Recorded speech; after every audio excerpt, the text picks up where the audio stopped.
বিসমিল্লাহির রহমানির রহিম। আসসালামু আলাইকুম।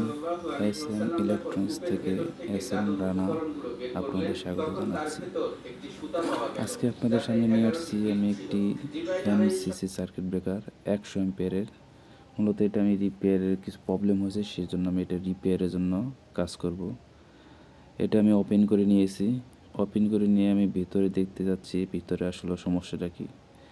তো ভেতরের সমস্যাগুলো খুঁজে পাওয়ার জন্য আমি প্রথমে পুরোটা খুলে দেখছি একটি টিকটিকি, যেটা ভিতরে গিয়ে মরে পচে গিয়েছে এবং সেটা হিটে পুড়ে গিয়েছে, যার কারণে আমি দেখতে পারছি না যে আমার এখানে কপারটা কালো হয়ে গেছে, কপারটা একদম মরিচে ধরে গেছে পুড়ে। মূলত এটাই হচ্ছে আমার মূল সমস্যা। এই সমস্যাটার কারণে হচ্ছে আমার 3টা লাইনের ভিতরে 2টা লাইন কাজ করছে, মাঝখানে যে লাইনটা আছে এটা কাজ করেনি।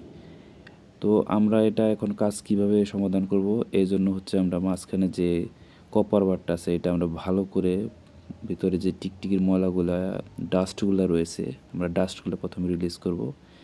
রিলিজ করে আমরা এখানে যে কপার বারটা যেখানে কানেক্ট হয় সুইচ অন করলে সেই কানেক্টের ওই জায়গায় আমরা র্যাত অথবা যে কোনো টেস্টার দিয়ে আমরা ভালো করে ক্লিন করে নেব।